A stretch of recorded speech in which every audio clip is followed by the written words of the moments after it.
салом азизон, меҳмони мо нафаре ҳаст ки агар ноз ҳам кунад нозашро мебардорам, қаҳр ҳам кунад коре мекунам ки дилашро ба даст биёрам ва қалбашро шод кунам. ва ин нафар яке аз сарояндаҳои номдори кишвар матлуба раҳимова аст. матлуба меҳмони азизу гироми қадри мо аст. матлуба ба шавҳар баромад. ҳамаи мардуми тоҷикистон инро медонанд ва ман ҳам рӯзе ки ҷашни арӯсии матлуба дар ноҳияи ёвон барпо мешуд, аз шаҳри душанбе ҳамроҳи яке аз ҳамкоронам ҷамия бонӯ шитофтам ба ҷониби ноҳияи ёвон. ҷамия шерова, хоҳари азизам, агар ин замон ҷамия маро мебинед, дуруд бар шумо. ҳамроҳи ҷамия рафтем ба ёвон ба ҷашни арӯсии матлуба ва ҷамия тасмим гирифт ки ман бояд пушти сари матлубаро бихорам, то ки ман низ соҳиби бахту тахт шавам ва ман аслан дар симои ҷамия ба ҳамаи духтарони тоҷик хушбахтӣ ва саодат таманно мекунам. матлубаро хушомадед мегӯям. дуруди ҳамаи тамошобинҳои нозанинро бар шумо мерасонам. саломат бошед. дуруд бар шумо ва саломи гарму самимӣ ба бинандаи барномаи шумо ки ин лаҳзаҳо моро мебинад. барои ҳамагӣ вақт бахайр ва арзи дуруду меҳр дорам. сипос. як саволе медиҳам ки ин саволро аслан кулли мардум ба духтарҳое ки шавҳар мекунанд медиҳанд. яъне медонед ин саволро бештар бонувон ва духтарҳо ба навъарӯсакҳо пешниҳод мекунанд. шумо иҷозат бидед ки ман ин саволро ба шумо бидиҳам. майлаш. хушкардаатонро гирифтед? бале бале.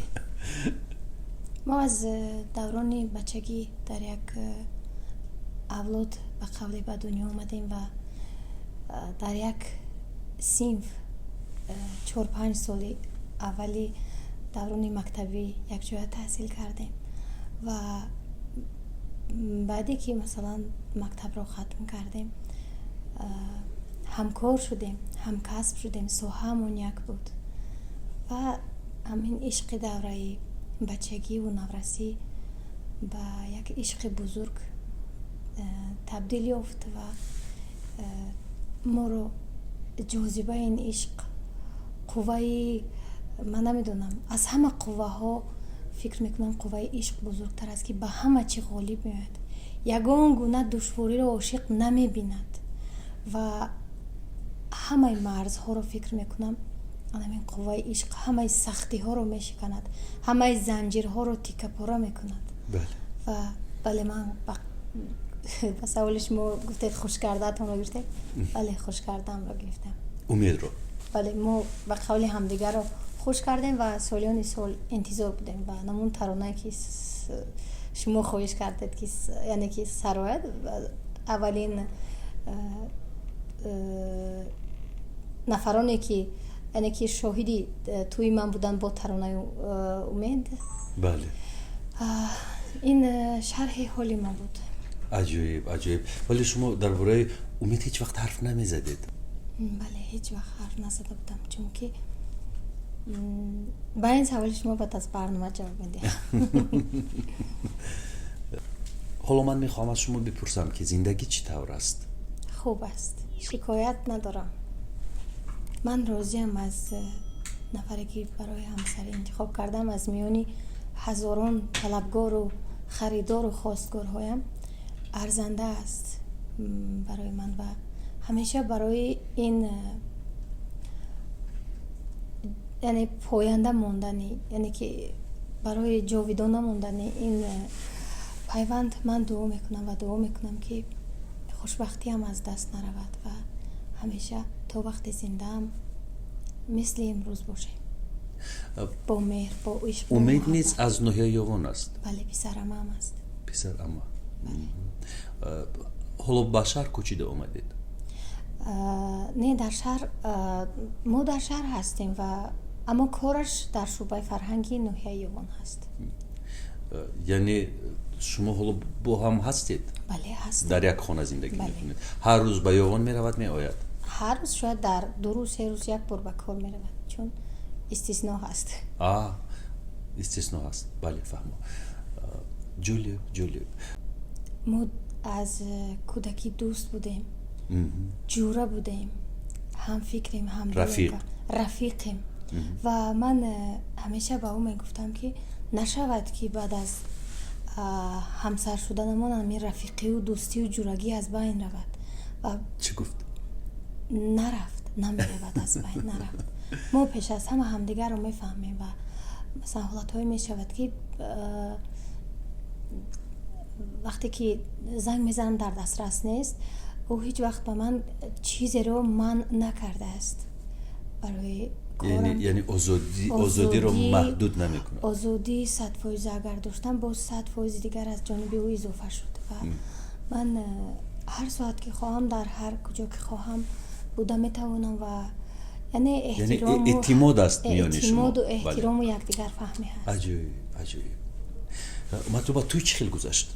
خوب بود، بد نبود. و اولین عروسی رو من در حیاتم دیدم که در شب تویش ترانه سرود. و این کرته رو شناختی، اما کرته اولین هست که پوشیده بودم و عهد کردم که وقتی به برنامه میروم با همین لباس میروم، چون که شما رو در همین لباس در خانه پیشواز گرفتم و من همچون یک خواهر همیشه کوشش میکنم که نزد برادرم همیشه مسئولیت شناس باشم و هر چی که گفتم با قول در گفتم میستم. و اونجا در خانه شما ما در سر دسترخوان نشستیم، شوربا خوردیم، در طبق نان ریزه کردیم، خیلی لذیذ بود و امید در کنار من بود. من حتی همان لحظه نمیدونستم که شوهر این خواهر من، شوهر شونده این خواهر من کی باشد. امید یک سراینده خوش صدا، یک انسانی روشندل و یک مرد خوب. ساده کرده بگیم یک مرد خوب. بله. مردی هم روشندل و هم روشن فکر. وقتی قلب روشن باشد فکر روشن می شود و اونجا باز ترانه سروی. بله فکر روشن است، شخص انمون مرد خوب بوده می تواند. بله. و من امروز شکرانه خدا تکیه به همین مرد خوبم دارم و میونی هزاران هزار دختران، یعنی که میونی هزاران هزار خوشبخت ها من میگم که من هم خوشبختم. کاش که همه دخترها این احساس را داشته باشند، این احساسی را که مطلوبه دارد. تمام کشور احسن خواند، تمام کشور گفت که مطلوبه خوشبختیش رو میسراید، سعادتش رو میسراید. همه خوب قبول کردند و از اینجا برمی آید که مطلوبه رو خیلی دوست میدارند، هم در حیات ریالی هم در فضای مجازی اینترنت. و سراینده های زیادی اومدن ها؟ بله، هنرمند شایسته جمهوری تاجیکستان از سوریا قاسم و هنرمند مردمی. بله، فرزانه خورشید اونجا بود و ماهره طاهری، دلیر خیرالدین و هنرمندان انسمبل فلک سر کرده از راهبری انسمبل ناصر جان سفرم. خلاص همه هنرمندانی که شنیده بودند و بعضی ها رو من راستی فراموش کردم، چون از سر کردن توی تا به آخر همه مسئولیت رو در بزیمه خودم گرفتم و حتی من فقط انمون چاروای توی رو، یعنی که انمون گاو رو من نخریدم، دیگر همه از گوگرچوب تا انمون هر چیزی خرد و بزرگی که در توی استفاده شد خودم رفتم و حتی نخواستم که پدر یعنی از سوزن سر کرده تا آخرین جهاز خودم نخواستم که پدر و مادرم اذیت شوند، چون آنها را خیلی دوست می داشتم و من فکر میکردم که یعنی که با تولید من در خانواده نخواستید که با پدر و مادر سرگرانی بدید. بله، من فکر میکردم که تولید من در خانواده این اذیت پدر و مادرم هست، لیکن وقتی که چهره پدرم رو اون روز شما هم دیده چقدر خوشحال بود، چقدر خوشبخت بود، من اون لحظه حس کردم که من درد خانواده نه بلکه فخر و افتخار پدرم هست. بله. هیچ وقت شما درد خانواده بوده نمیتونید با این ملاحت، با این نزاکت، با این دلی بلورین، دل زلال، دل پاکیزه، دل دریایی، هیچ وقت شما درد خانواده نیستید، شما درمان خانواده اید. جشن عروسی خیلی خوب گذشت، با شور و شادی زیادی گذشت و جشن عروسی شما در شب روزی گذشت که چند قبل جشن عروسی خانم سوریا نیز برگزار گردیده بله بود. یک هفته بعد از توی پای سوریا بود و اونجا گفتن که خدا مثل من خوشبخت شوی. بله. چقدر باید اگر شما همون لحظه رو دیده باشید چقدر با شادی گفت، دیدم. از ته دل گفت. بله. و نمیدونم من برای بار اول پای سوریا رو در آن حالت دیدم که نه با یک تنتنه گفت که خدا مثل من خوشبخت شوی، رنگ که من خوشبخت باشی و تبسم هم کرد و چقدر من نمیدونم یک حالتی بود و من هم الان این حس رو امروز دارم و من دعا میکنم که هر کی کسی رو دوست می‌دارد مبارزه برد. بله. مبارزه برد، چون بله. عشق همین زندگی خودش مبارزه است و عشق فکر میکنم که اگر عاشق حقیقی باشد عشق خودش دستی ما رو میگیرد و تا به میدان توی میبرد و وقتی بله. خبر میشوه که تو علاقه ازدواج کرده و من هم همین گونه شدم. عجیب. مطلوبه چون راجع به عشق و محبت حرف زدیم، راجع به زندگی حرف زدیم، من به یاوان رفتم و اونجا با اهل خانواده شما آشنایی پیدا کردم و نفرانی که شما رو میشناسند گفتند که در ابتدای حیات مطلوبه خیلی رنج کشید، مشقت داشت. چی رنج و عذاب، چی مشقت؟ یک خانواده بزرگ بودیم و 8 فرزند در خانواده. فقط قوای اساسی کارگر در خانه پدرم بود و یعنی فقر اجتماعی. بله.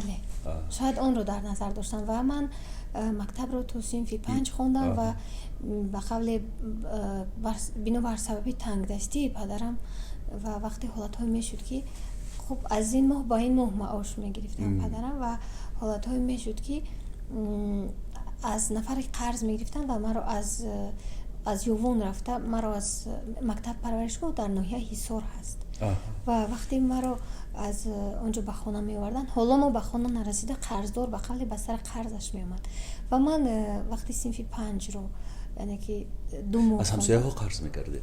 از همسایه ها بله. و وقتی که صنف 5 رو 2 ماه خوندم ماه اکتبر سال 1998 با اصرار زیاد گفتم که پدر من دیگر نمیخوام مکتب خوندن، من بچه مثلا در کاری حرف ها رو خوندن نوشتن مستقلانه کار کردن با حروف برایل میتوانم و خودآموزی میکنم در خانه. و از همون وقت 11 ساله بودم از مکتب آمدم و از سال 1999 من مصلحت کردم، من پدر و مادرم مصلحت کردم که به زوادی آلومینی رود و انمون قالب های در شکل 4 کنجه بیورد و پدرم رفتن و 40 دانه انمون گونه قالبک ها آوردن و ما همراه مادرم گو داشتیم، شیر می دوشید و با علاوه شکر و چیزهای خوشبو من و مادرم یخماز آماده میکردم و حالتهای بود که ساعتهای 3 شب از خواب میخستم و با مادرم نگفته خودم میرفتم و همون یخماز ها رو از همون قالب یعنی که در دستم میخل میگرفتم و حالتهای بود که یخ دستم رو میزد. لیکن مقصد اساسی من این بود که خانواده‌ام را از فقر و تنگ دستی نجات دهم و خواهرک‌های خردسال مکتب خوان داشتم، لباس‌های مکتبیشون رو می‌خریدم. خلاصه که گفته آنها همین بود. من تا به دوشنبه یخماس می‌فروختید؟ بله. در کجا؟ در دهه. دستم در دستی خواهر کوچکم گرد دهه میگشتیم و از یخماس رو نمی‌دزدید؟ نه، از بنگاه تیبی ده رفتم و یک انمون سمکه که داروهای تیبی رو یعنی که در اون استفاده میبرم برای داروهای تیبی من یک سمکه رو اجاره گرفتم و چطور اجاره؟ یعنی پول میدادید برای اون جزو بله پول میدادم و انمون سمکه رو گرفتم و چند پول میدادید؟ намедонам шояд моҳе 20 сомон медодам ва ин даромади зиёд надоштам ва яхмосҳоро бо ҷузувдон он чемадане ки дар дохилаш дорувориҳоро мегузоранд ҳамон гуна бо тухм иваз мекардам, бо гандум иваз мекардам, ҳар чизе ки барои хонаводаам ҳар чизе ки пеш меомад. бале ва дигар омадам ба Душанбе ва ин ба қавли ин чиз барои ман одат шуд ва ҳанӯз ҳам падари бемор дорам, модари бемор дорам, масъулияташон дар зиммаи ман ҳаст. инҷои шармаш нест, ман меҳнати ҳалол мекардам ва имрӯз хушбахтам ки он рӯзҳои мушкилӣ гузашт ва бародарам калон шуд ва ба муҳоҷирати меҳнатӣ рафтанд. дигар ҳар кас барои худаш ташкили хонавода дод ва падарам ҳамеша ҳар мушкиле ки мешавад ба ман занг мезанад ва ин гуфтаи худи падарам ҳаст ки мегӯяд писари калоням ту ҳастӣ, ҳолон ки ман аз худам калон бародар дорам. матлубаҷон, қарз барои чӣ мекардед? Не, ман қарз намекардам, падарам қарз мекардам ва шояд ҳолатҳое мешуд ки падар қарз барои шумо мекарданд? бале, барое ки маро аз мактаб мегирифтанд, масалан таътили 10 рӯзаву 1 моҳаву 3 моҳаву ино. дар ин мактабе ки таҳсил мекардед, мактаби нобиноён дар ҳисор, гурузна мемондед? фақат росташро бигӯед. он солҳое ки мо онҷо таҳсил мекардем солҳои баъди ҷангӣ буд ва ман на танҳо дар мактаб парваришгоҳ, ҳатто мо дар хона ҳам гурузнагӣ кашидем ва бовар мекунед ҳолатҳое буд ки модарам хуб он солҳо шукрона ки рафтанд ва гузаштаанд, аммо хотираҳояш зинда аст.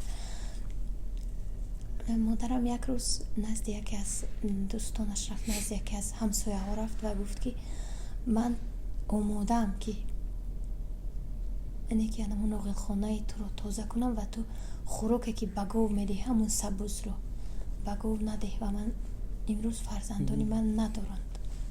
ва мо ҳолатҳое шуд ки сабуз ҳам хӯрдем, лекин хушбахтона дар мактаб интернат вазъи мо аз хонавода беҳтар буд ва ман бо холаҳое ки дар онҷо кор мекарданд, холаҳои фарош, холаҳои ошпаз, ман бо онҳо ба қавли дугона будам, барошон суруд мехондам ва барои ман кулча медодам ва ман чун умед ҳамсинфи ман буд ҳамонҷо ҳам кулчаро бо ҳам тақсим мекардем, бо ҳам ва бо дигар ҳамсинфон ва як шиор доштем, ҳама барои як кас барои ҳама. байни ҳамдарсон? бале, дар ҳоло ҳам рафту омад доред? бале, бо ҳамсинфонам рафту омад дорам ва ҳамаи ҳамсинфони ман Зарина ҳаст. Зарина имрӯз дар ансамбли Сомон ба ҳайси сароянда кор ва фаъолият дорад. дуруд мекунем ба Зарина. Орзу ҳаст, Орзу муаллим ҳаст дар мактаби 8 ноҳияи Ҳисор. Орзуҷон ҳамноми ман. Бале, дар дуруд. муаллими забони англисӣ ҳаст ва Сиёвуш ҳаст ки ӯ ҳам дар ними дунёро гаштааст ва аз қувваи босират тамоман маҳрум аст, лекин лижарон ва муаллими забони англисӣ ҳаст дар мактаб парваришгоҳи ноҳияи Ҳисор ва Фотима ҳаст, ҳуқуқшинос ки донишгоҳи миллиро бо дипломи сурх хатм кард ки фикр мекунам онҳое ки ҳамсабақони Фотима буданд шояд ними саводи ӯро надоштанд, лекин Фотима барои ман як нафар шахсе аст ки ман вақте аз Сиёвуш, аз Умед, аз Орзу ва Фотима ёд мекунам, ҳамеша бо ифтихор ёд мекунам, чунки мебинам ки дар сину соли мо буда нафарон ки ҳамаи шароит ва имкониятро доранд, лекин барои худашон коре накарданд ва имрӯз ҳамаи онҳо пайи зиндагии хуб фарзандонашон ва фарзандони солим доранд, шукрона. ва امروز رفت آمدی خوب داریم، همچون فرزندان خانواده پهلوی هم هستیم. جالب. و استادانمون رو همیشه یاد میکنیم و شکرانه اکثر اونها خب چون کلان سال بودن اون دوره ها از دنیا گذشتن، یادشون بخیر و بسیارشون هستن در قید حیات و همیشه به عیادتشون میرویم. بله، عمرشون دراز باشه. یک سوال دیگر مطلوبه جان، چروه توی رو کی خرید؟ شما گفتید که غیر از چروه دیگر همه چیز رو خودتون با مبلغ ذخیره کرده اتون خریدید، ولی نگفتید که کی خرید چروه رو. و نه، چرا چروه رو هم فقط که مبلغش رو خودم دادن، فقط که اجازت ندادن برای رفتن. و بزرگ گفتن که نه، این پسرمکان گفتن که برادرم در مهاجرت در روسیه بودن و پسرمکان گفتن که نه، این ننگ است، وقتی ما هستیم تو با بزرگ میروی. گفتم با بزرگ چروه تیارم که همونجا هم روم و میدونم. این رو اکنون تماشابینانی ما شاید ندونن، ولی من دیدم که مطلوبه روزی تویش تشکیلاتچی اساسی معرکه در خانه خودش بود. من خودم راستی کمتر مبلغ ذخیره داشتم و نیمه زیادی مبلغ توی رو یکی از دوستان نزدیکم مقیم شاه برای من کمک کردند. مقیم شاه کمک کرد؟ همون نفره که بعد از برنامه نگفته ها من و شما در یک طرف خانه شما نزدی من آمدید و او همراه من بود. در کجا بود یادم نیست. در طرف خانه زبونیسو بود. شما برای من گل و یک یادم هست. مقیم شو سلام، یادم اومد. و دیگر بعد از روزی تولدتون بود. بله، و توفه رئیس کمیته تلویزیون و رادیو رئیس کنونی نوردین سیدوف بود که من چی بود نوردین سید چی توفه کرد؟ خب یک مبلغ برای من هدیه کردن، برای من نمیگفتم که چقدر. بله. و در اون توی خیلی سر و صده های زیاد کردن، چیزهای از بوده زیاد رو بعضی ها اونجا گفتن، لیکن من از این منبر بلند از راهبری کنونی کمیته تلویزیون و رادیو بسیار تشکر میکنم که مردانوار از حساب خودشون نیمی خراجاتی توی مرا بر ذمه گرفتن. و میخواستم یگون چیز رو زمزمه بکنید، تیکه رو از یک ترانه زمزمه بکنید. خیلی اندوهگین شدم، غمگین شدم از این قصه های غم انگیز، ولی نمیدونم میتوانید یعنی و نمیدونم من چی بسرم امروز. بسیار ترانه اگر نخواهید مجبور نمیکنم. من امروز روی یک ترانه کار کرده ایستادم و این ترانه رو ما باید همراهی چمنگل شمس‌الله چمن جان، چمن رو یاد کردم. چمن هم شخصیت بسیار ارزنده و عزیز است. چمن شمس‌الله زاده. بله، و این متن این ترانه را از میانی با ارزشترین شعرهای دنیا جستم و از نوشته های شما پیدا کردم. و من نمیخواهم همش رو بسرم، فقط چون شاید به این صحبت ما نزدیک است انمین دو مصرع این ترانه گوش میکنیم. یکی سوخت یکی ساخت، یکی برد یکی باخت، یکی در طلبینم بسه تاخت. یکی سوخت یکی ساخت، یکی برد یکی باخت، یکی در طلبی نام بسه تاخت، یکی در طلبی نام بسه تاخت. نمیخواهم که این ترانه به انجام برسد.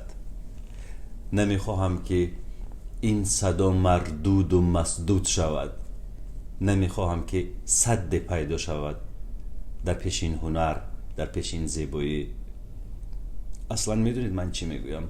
با آدم های دنیا میگویم که ببینید یک دختره که در چنین حالت است، یعنی چشمی که ما و شما داریم ندارد، اما دلش رو ببینید چقدر دل زیبا است. ارادهش رو ببینید چقدر اراده قوی است.